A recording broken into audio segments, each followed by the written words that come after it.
ओम शांति।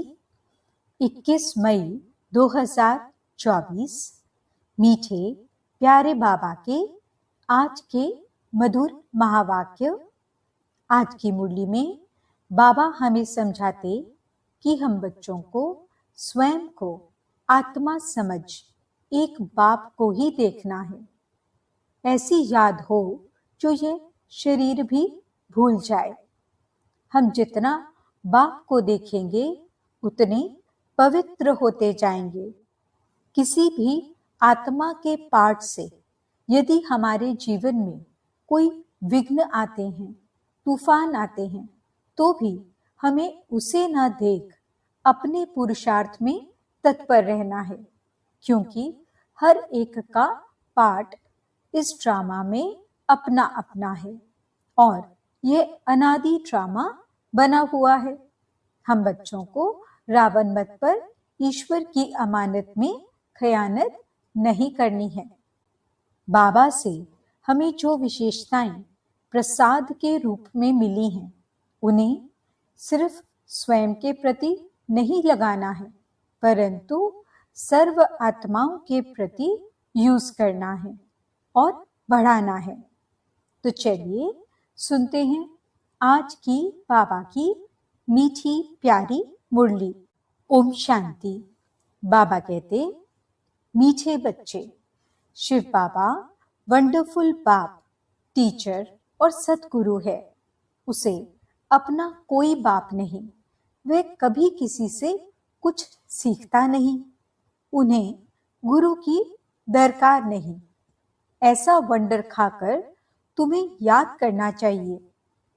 प्रश्न, याद में कौन सी नवीनता हो तो आत्मा सहज ही पावन बन सकती है?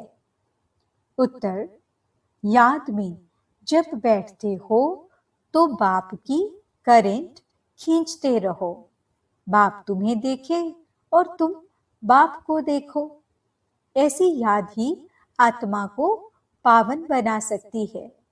ये बहुत सहज याद है, लेकिन बच्चे घड़ी घड़ी भूल जाते हैं कि हम आत्मा हैं, शरीर नहीं।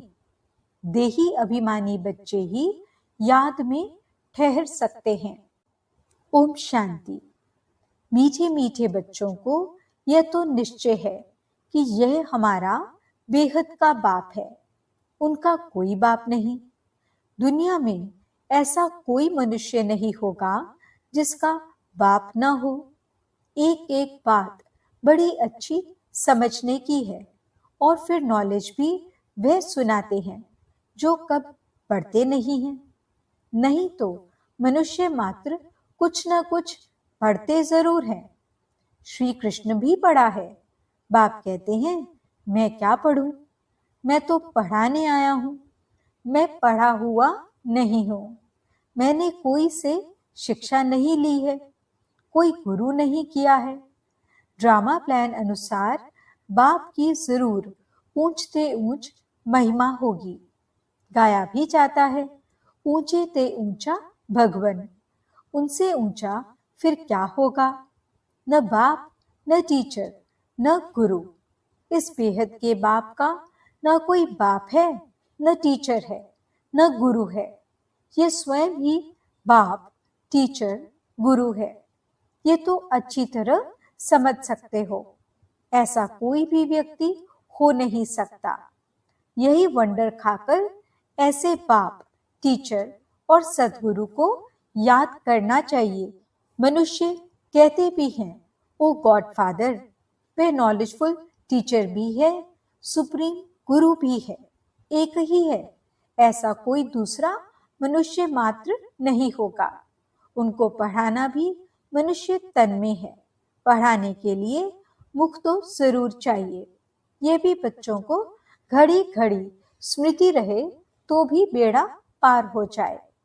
बाप को याद करने से ही विकर्म विनाश होंगे। सुप्रीम टीचर समझने से सारा ज्ञान बुद्धि में आ जाएगा। वह सतगुरु भी है, हमको योग सिखला रहे हैं। एक के ही साथ योग लगाना है। सभी आत्माओं का एक ही फादर है। सब आत्माओं को कहते हैं माम एकम याद करो।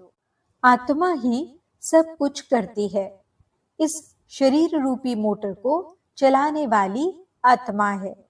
उनको रथ कहो व कुछ भी कहो, मुख्य चलाने वाली आत्मा ही है।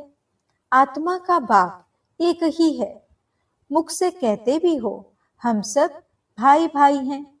एक बाप के बच्चे हम सब भाई भाई हैं। फिर जब बाप आते हैं प्रजापिता ब्रह्मा के तन में, तो भाई बहन होना पड़ता है। प्रजापिता ब्रह्मा मुख वंशावली तो भाई बहन होंगे ना। भाई की बहन से कभी भी शादी नहीं होती है। तो यह सब प्रजापिता ब्रह्मा कुमार कुमारियां हो गए। तो भाई बहन समझने से जैसे बाप के लवली चिल्ड्रन ईश्वरीय संप्रदाय हो गए। तुम कहेंगे हम हैं डायरेक्ट ईश्वरीय संप्रदाय। ईश्वर बाबा हमको सब कुछ सिखला रहे हैं। वह कोई से सीखा हुआ नहीं है, वह तो है ही सदैव संपूर्ण। उनकी कलाएं कभी कम नहीं होती और सबकी कलाएं कम होती हैं। हम तो शिव बाबा की बहुत महिमा करते हैं। शिव बाबा कहना बड़ा इजी है और बाप ही पतित पावन है।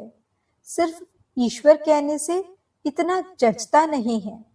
अभी तुम बच्चों को दिल में जचता है बाप कैसे आकर पतितों को पावन बनाते हैं। लौकिक बाप भी है, पारलौकिक बाप भी है।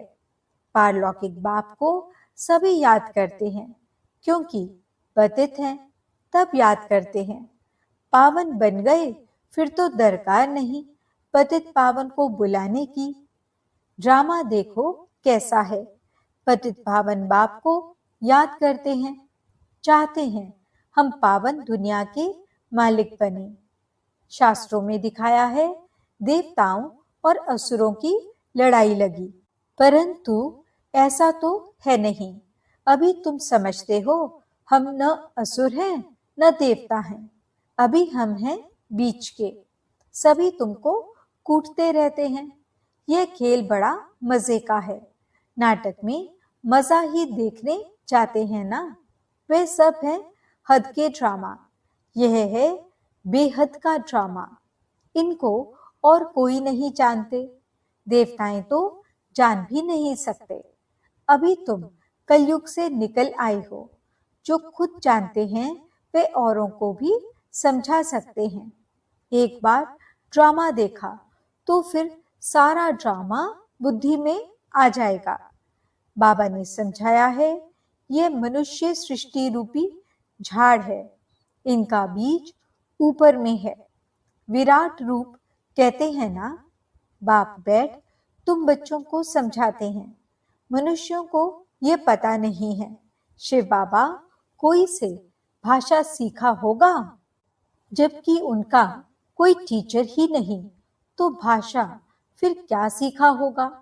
तो जरूर जिस रथ में आते हैं उनकी भाषा ही काम में लाएगा।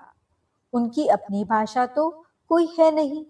वे कुछ पढ़ते सीखते ही नहीं। उनका कोई टीचर होता नहीं। श्री कृष्ण तो सीखता है। उनके माँ बाप टीचर हैं। उनको गुरु की दरकार ही नहीं, क्योंकि उनको तो सद्गति मिली हुई है। ये भी तुम जानते हो। तुम ब्राह्मण हो सबसे ऊंच। ये तुम स्मृति में रखो। हमको पढ़ाने वाला है बाप। हम अभी ब्राह्मण हैं। ब्राह्मण देवता कितना क्लियर है। बाप को तो पहले से ही कह देते हैं। वे सब कुछ जानते हैं। क्या जानते हैं ये किसको पता नहीं। वह नॉलेजफुल है। सारे सृष्टि के आदि मध्य अंत की उनको नॉलेज है। बीज को सारे झाड़ की नॉलेज होती है। वह तो है जड़ बीज। तुम हो चैतन्य। तुम अपने झाड़ की नॉलेज समझाते हो। बाप कहते हैं मैं इस वैरायटी मनुष्य सृष्टि का बीज हूं। हैं तो सब मनुष्य, परंतु वैरायटी है। एक भी आत्मा के शरीर के फीचर्स दूसरे जैसे नहीं हो सकते। दो एक्टर्स एक जैसे नहीं हो सकते। यह है बेहद का ड्रामा। हम मनुष्यों को एक्टर्स नहीं कहते हैं, आत्मा को कहते हैं। वो लोग मनुष्यों को ही समझते हैं। तुम्हारी बुद्धि में है कि हम आत्माएं एक्टर्स हैं जो शरीर द्वारा डांस करते हैं।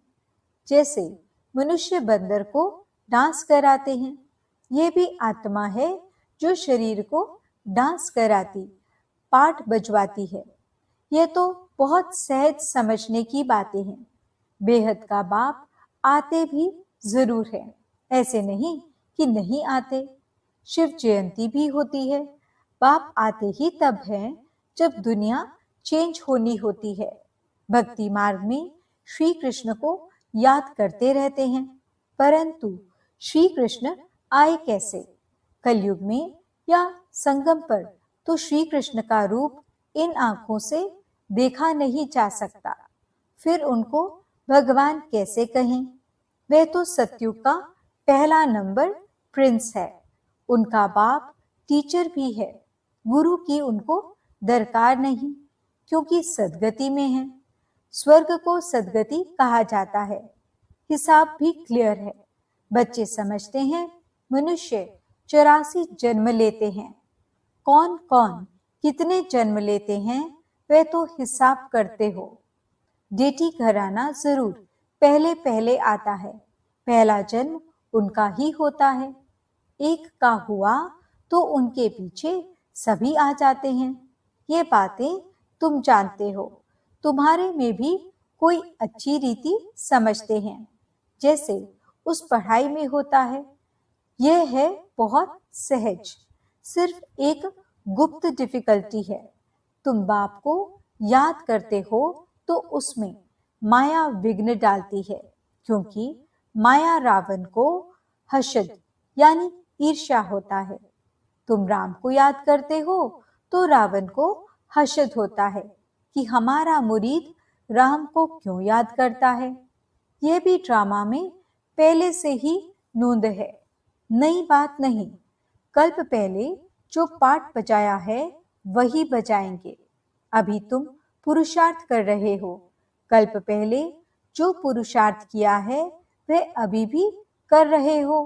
यह चक्र फिरता रहता है, कभी बंद नहीं होता है। टाइम की टिक टिक होती रहती है। बाप समझाते हैं ये 5000 वर्ष का ड्रामा है।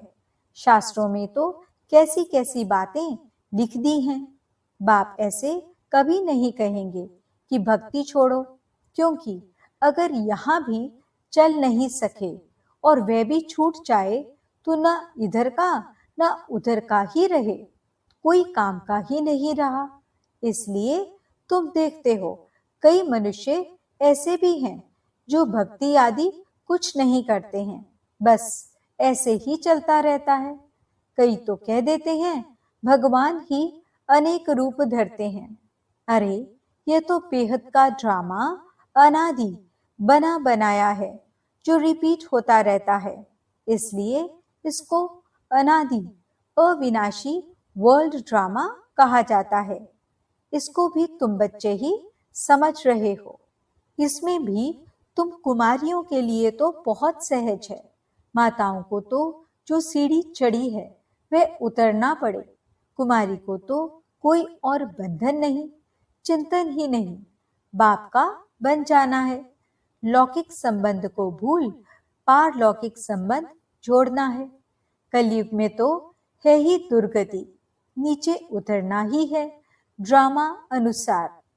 भारतवासी कहते हैं ये सब कुछ ईश्वर का है, वह मालिक है। तुम कौन हो? हम आत्मा हैं। बाकी ये सब कुछ ईश्वर का है। ये देह आदि जो कुछ है परमात्मा ने दिया। मुख से कहते ठीक है, कह देते हैं ये सब कुछ ईश्वर ने दिया है। अच्छा, फिर उनकी दी हुई चीज में खयानत थोड़े ही डालनी चाहिए, परंतु उस पर भी चलते नहीं। रावण मत पर चलते हैं। बाप समझाते हैं, तुम तो ट्रस्टी हो, परंतु रावण संप्रदाय होने कारण तुम ट्रस्टी बने में अपने को धोखा देते हो। मुख से कहते एक हो, करते दूसरा हो। बाप ने चीज दी फिर ले ली तो उसमें तुमको दुख क्यों होता है? ममत्व मिटाने के लिए ही ये बातें बाप अपने बच्चों को समझाते हैं। अब बाप आए हैं, तुमने ही पुकारा है, बाबा हमको साथ ले चलो, हम रावण राज्य में बहुत दुखी हैं, आकर हमको पावन बनाओ, क्योंकि समझते हैं पावन बनने बिगर हम जा नहीं सकते, हमको ले चलो। कहाँ? घर ले चलो। सब कहते हैं हम घर जाएं। श्री कृष्ण के भक्त चाहते हैं हम कृष्णपुरी बैकुंठ में जाएं। सत्यों की याद रहता है, प्यारी चीज है। मनुष्य मरता है तो स्वर्ग जाता नहीं है। स्वर्ग तो सतयुग में ही होता है, कलयुग में होता है नरक। तो जरूर पुनर्जन्म नरक में ही होगा। ये कोई सतयुग थोड़े ही है, वह तो वंडर ऑफ वर्ल्ड है। कहते भी हैं, समझते भी हैं, फिर भी कोई मरता है तो उनके संबंधी कुछ भी समझते नहीं। बाप के पास जो 84 के चक्र की नॉलेज है वह बाप ही दे सकते हैं। तुम तो अपने को देह समझते थे, वह रॉन्ग था। अब बाप कहते हैं देही अभिमानी भव। श्री कृष्ण तो कह ना सके देही अभिमानी भव, उनको तो अपनी देह है ना। शिव बाबा को अपनी देह नहीं है, यह तो उनका रथ है जिसमें वह विराजमान है। उनका यह रथ है तो इनका भी रथ है। इनकी अपनी आत्मा भी है, बाप का भी लोन लिया हुआ है। बाप कहते हैं मैं इनका आधार लेता हूँ, अपना तो है नहीं तो पढ़ाएंगे कैसे?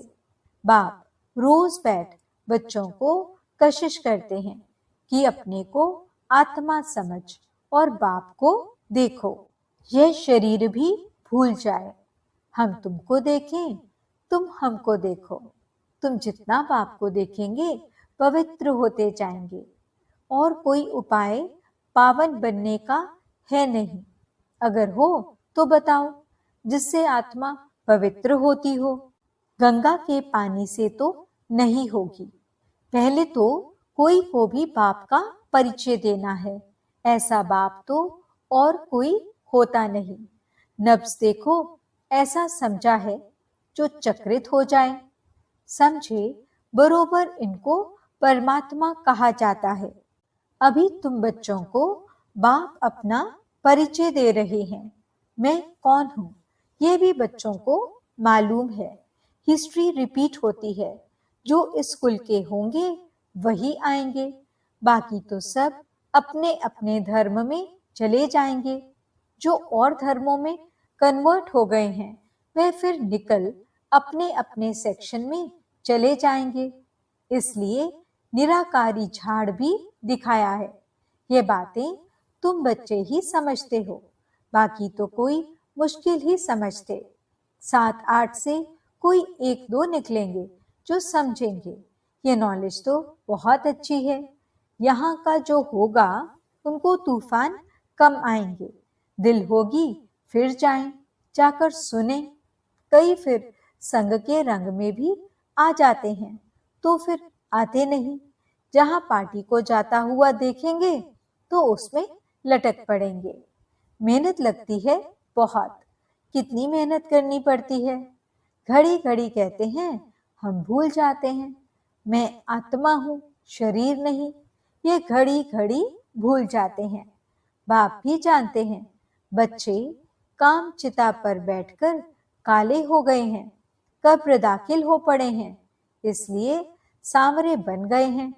उनको ही फिर बाप कहते हैं हमारे बच्चे सब जल मरे हैं। ये बेहद की बात है। कितनी करोड़ों आत्माएं हमारे घर में रहने वाली हैं, अर्थात ब्रह्मलोक में रहने वाली हैं। बाप तो बेहद में खड़े हैं ना। तुम भी बेहद में खड़े हो जाएंगे। जानते हो, बाबा स्थापना करके चला जाएगा, फिर तुम राज्य करेंगे। बाकी सब आत्माएं शांति धाम में चली जाएंगी। अच्छा, मीठे मीठे सिकिलते बच्चों प्रति माता पिता बाप दादा का याद प्यार और गुड मॉर्निंग। रूहानी बाप की रूहानी बच्चों को नमस्ते। हम रूहानी बच्चों की रूहानी बाप दादा को दिल व जान सिख व प्रेम से नमस्ते नमस्ते नमस्ते जी। गुड मॉर्निंग बाबा। शुक्रिया बाबा। धारणा के लिए मुख्य सार।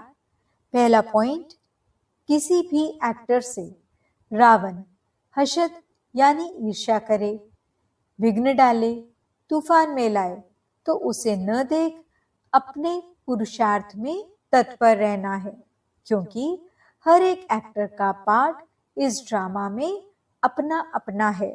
यह अनादि ड्रामा बना हुआ है। दूसरा पॉइंट, रावण मत पर ईश्वर की अमानत में खयानत नहीं डालनी है। सबसे ममत्व निकाल पूरा ट्रस्टी होकर रहना है।